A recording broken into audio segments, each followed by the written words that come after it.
Classes में हूं Tabitha और आज के इस वीडियो में हम पढ़ने वाले हैं फाइनेंशियल मैनेजमेंट चैप्टर में वर्किंग कैपिटल डिसीजन के कौन से फैक्टर हैं जो अफेक्ट करते हैं। तो गाइस बहुत सारी वीडियोस हो चुकी हैं ऑलरेडी, फाइनेंशियल मैनेजमेंट चैप्टर की काफ़ी लंबा चैप्टर था ये। आज के इस वीडियो में हम वो फैक्टर्स पढ़ने वाले हैं जो वर्किंग कैपिटल डिसीजन में हमारी हेल्प करते हैं कि भाई हमें वर्किंग कैपिटल ज़्यादा रखनी चाहिए या कम। सो वर्किंग कैपिटल होती क्या है?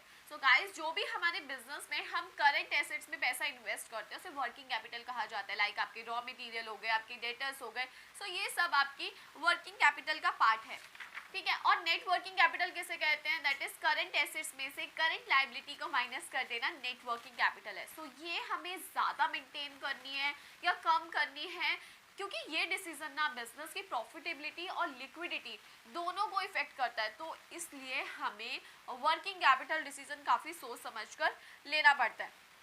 अब गाइस हम बिजनेस में कितना स्टॉक मेंटेन करके चलेंगे, कितना रॉ मटेरियल मेंटेन करके चलेंगे, कौन से फैक्टर्स हैं? तो टोटल बुक में हमारे 12 फैक्टर्स दे रखे हैं जो ये डिसाइड करते हैं कि आपको वर्किंग कैपिटल कितनी मेंटेन करनी है, यानी कि stock, debtor, finish goods, raw material कितना होना चाहिए, ज़्यादा या कम। तो देखो सबसे पहला होता है नेचर ऑफ द बिजनेस। आपके बिजनेस का नेचर क्या है? आप देखो कैसे, अगर आपका बिजनेस मैन्युफैक्चरिंग है सो देखो आपका काम है मैन्युफैक्चर करना, तो आपको ज़्यादा सामान चाहिए होगा, सो आपकी वर्किंग कैपिटल ऑटोमेटिकली ज़्यादा होगी। लेकिन अगर आपका ट्रेडिंग कंसर्न है, सामान आता है और बिक जाता है, सो उसमें आपकी वर्किंग कैपिटल की आपको रिक्वायरमेंट कम होगी। इसके बाद आता है अगर आपकी सर्विस इंडस्ट्रीज है लाइक ट्रांसपोर्ट, बैंकिंग, तो आपको वर्किंग कैपिटल की इतनी नीड नहीं होगी। तो इसमें हमें कोई भी स्टॉक मेंटेन करने की ज़रूरत नहीं होती, सो इसमें हमें वर्किंग कैपिटल की नीड नहीं होने वाली है।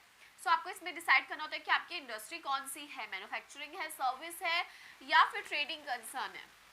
इसके बाद scale of operation, second is scale of operation, यानी कि अगर आप लार्ज स्केल पे काम कर रहे हो, बड़े स्केल पे काम कर रहे हो, तो ऑफ कोर्स आपको ज़्यादा वर्किंग कैपिटल की ज़रूरत है, और अगर आप स्मॉल स्केल पे कर रहे हो तो कम चाहिए। कम मतलब पैक कम नहीं चाहिए, वर्किंग कैपिटल कम चाहिए।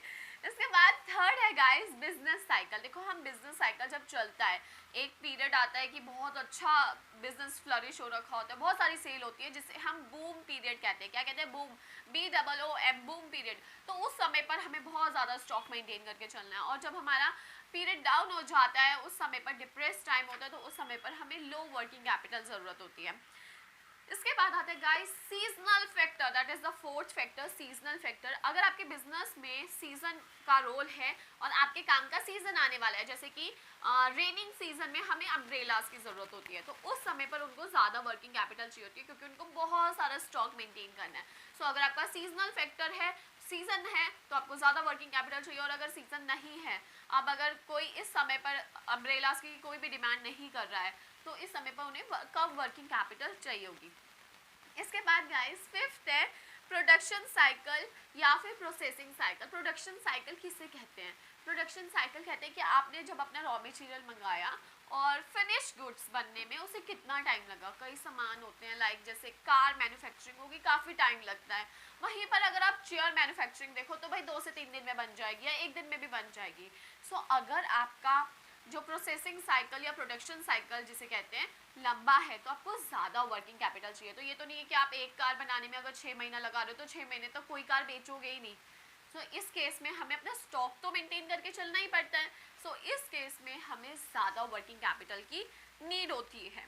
सो जितना लंबा आपका प्रोडक्शन साइकिल है उतनी ज़्यादा आपको वर्किंग कैपिटल चाहिए होगी, ठीक है। इसके बाद आता है गाइस लेवल ऑफ कॉम्पिटिशन। अगर आपका कंपटीशन लेवल बहुत अच्छा है, बहुत ज़्यादा कंपटीशन है, सो ऑफ कोर्स आपको उधार पे सामान देना पड़ेगा, आपको वर्किंग कैपिटल और मेंटेन करके चलनी पड़ेगी कि अगर ऑटोमेटिकली बहुत ज़्यादा का ऑर्डर आ गया तो ये ना हो हमारे पास सामान ही नहीं है तो बंदा दूसरी दुकान पे चला जाए, तो ये चीज़ नहीं हो। तो उस आपको अपने कॉम्पिटिशन लेवल को भी देखते हुए अपने आपको अपने पास स्टॉक मेंटेन करके चलना पड़ता है, ठीक है। उसके बाद है क्रेडिट अलाउड।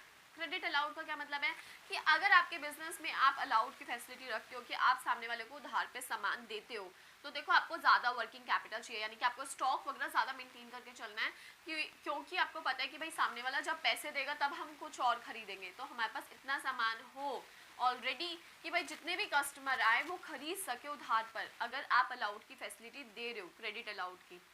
और जहाँ पे देखो कैश में डीलिंग होती है तो वो उधार पे सामान नहीं देते, तो उनको इतनी ज़्यादा वर्किंग कैपिटल मेंटेन नहीं करनी पड़ती। उनको पता है, जैसे सब्जी वालों का अगर मैं एग्जांपल दूँ, वो उधार पे आपको सब्जी नहीं बेचते हैं, तो वो क्या करते हैं, सुबह सामान लेके आते हैं, शाम तक बेचा, फिर अगले दिन मॉर्निंग में सामान ले आए उसी पैसों का।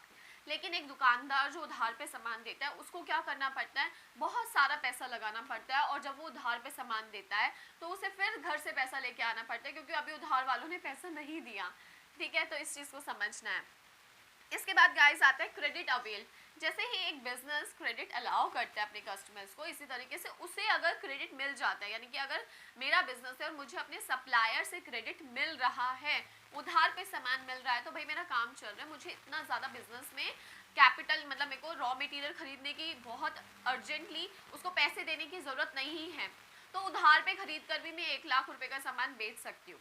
सो उस केस में मुझे वर्किंग कैपिटल कम चाहिए, लेकिन मुझे पता है जब सामने वाले से मुझे उधार पे सामान नहीं मिलने वाला है, तो मुझे पैसा लगाना पड़ेगा। सो अगर मुझे क्रेडिट अवेल हो जाता है, मुझे उधार पे सामान मिल जाता है, तो मुझे वर्किंग कैपिटल कम चाहिए होगी। इसके बाद गाइस आते हैं अवेलेबिलिटी ऑफ रॉ मटेरियल, जो कि आपके एग्जाम्स में सीबीएसई के क्वेश्चन में आ भी रखा है ये फैक्टर, जो कि एक केस स्टडी के रूप में आया था। सो अवेलेबिलिटी ऑफ रॉ मटेरियल क्या कहता है कि अगर आपको रॉ मटेरियल बहुत इजीली मिल जाता है, उसका जो टाइम पीरियड है, यानी कि जब आपने ऑर्डर किया, ठीक है, जो भी रॉ मटेरियल है, और आपको मिलने में लगे सिर्फ 1 दिन, ठीक है, इस टाइम पीरियड को सबसे पहले लीड टाइम कहते हैं। क्या कहते हैं? Lead time. तो अगर आपका लीड टाइम कम है, तो आपको इतनी ज़्यादा वर्किंग कैपिटल मेंटेन करने की ज़रूरत नहीं है। अपने स्टॉक, आपको पता है यार अभी ऑर्डर करूँगी अभी आ जाएगा, तो आपको बहुत सारा मंगाने की ज़रूरत नहीं होती। लेकिन अगर मैंने सपोज करो चेन्नई से सामान मंगाया और मुझे पता है कि 1 महीना लग जाएगा मेरा सामान आने में, तो इस केस में मैं ज़्यादा सामान मंगा के रखूँगी कि कल को मैं 1 महीने पहले ऑर्डर देना पड़ेगा, ताकि मेरा स्टॉक ख़त्म ना हो जाए, मेरे कस्टमर ये वेटिंग में ना रहे कि मैम जब चेन्नई से सामान मंगाएगी तब हम खरीदेंगे। समझ रहे हो? सो अगर आपका ये लीड टाइम बहुत ज़्यादा है, तो आपको वर्किंग कैपिटल ज़्यादा चाहिए, क्योंकि आपको स्टॉक बहुत सारा अपने बैक में मेंटेन करके रखना है।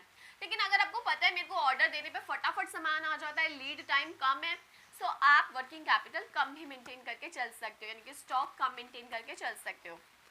इसके बाद आते हैं गाइस ग्रोथ प्रोस्पेक्टस। अगर बिजनेस ग्रोथ की तरफ ओरिएंटेड है, उसको पता है कि आगे उसको बहुत सारी सेल करनी है, तो भाई आपको वर्किंग कैपिटल ज़्यादा चाहिए, क्योंकि प्रोडक्शन ज़्यादा करना है, सेल ज़्यादा करनी है। ठीक है, वहीं अगर बिजनेस जो चल रहा है उसको चलाना चाहता है, जो सामान है उसको बेचना चाहता है, सो वर्किंग कैपिटल की इतनी रिक्वायरमेंट नहीं होगी। इसके बाद है गाइस इन्फ्लेशन, महंगाई। सो महंगाई होती है ना, सो हमें वर्किंग कैपिटल ज़्यादा चाहिए होती है, बट इसका प्रपोर्शन अलग है। ये नहीं कि आपकी महंगाई हुई है तो आपको रॉ मटेरियल भी उतना चाहिए होगा, आपको हर एक सामान, मतलब महंगाई में सब पे इक्वल फ़र्क आएगा कि अगर आपकी लेबर कॉस्ट भी नहीं। आपको ये देखना है कि इन्फ्लेशन जो हुआ है वो किस पर हुआ है। अगर आपकी लेबर कॉस्ट महंगी हो रही है, तो यानी कि आपको वर्किंग कैपिटल किस में ज़्यादा चाहिए? लेबर कॉस्ट की। रॉ मटेरियल में हो रही है तो रॉ मटेरियल में चाहिए। सो आपको ये फैक्टर्स भी ध्यान में रखने होते हैं। सो यस, महंगाई यानी कि इन्फ्लेशन भी आपके रॉ मटेरियल की डिमांड को इंक्रीज कर देता है। इसके बाद आता है गाइस ऑपरेटिंग एफिशिएंसी, यानी कि आप अपने बिजनेस को किस तरीके से ऑपरेट करके कितने अच्छे तरीके से चला रहे हो, जिसमें हम बेसिकली देखते हैं कि हम किस तरीके से अपना रॉ मटेरियल मैनेज कर रहे हैं, जो हमारा हाई इन्वेंट्री टर्नओवर रेशियो से शो होता है। डेटर के हमारा कितना हम डेटर में ट्रेड कर पा रहे हैं, ट्रेड रिसीवेबल रेशियो से हमारा शो होता है। सो अगर हम लोग बहुत अच्छी तरीके से ऑपरेट करके चलते हैं अपने बिजनेस को, सो हमें वर्किंग कैपिटल की इतनी रिक्वायरमेंट नहीं होती, क्योंकि हमें पता है हमारा एक ऑपरेटिंग साइकिल चल रहा है, एफिशिएंसी है, हमारा सामान बनता है, बिकता है और पैसा आ जाता है। हमारे डेटर्स हमें 1 मंथ में पैसा दे देते हैं। लेकिन अगर यही ऑपरेटिंग एफिशिएंसी खराब हो, हमारा सामान बिक रखा है लेकिन 6 महीने तक डेटर पैसा नहीं दे रहे हैं, ट्रेड रिसीवेबल टर्नओवर रेशियो अच्छा नहीं है हमारा, तो इस केस में हमें हायर वर्किंग कैपिटल की नीड होगी। सो गाइस, ये थे total 12 factors of working capital factor decision, जो इफेक्ट करते हैं हमारी वर्किंग कैपिटल फैक्टर डिसीजन को।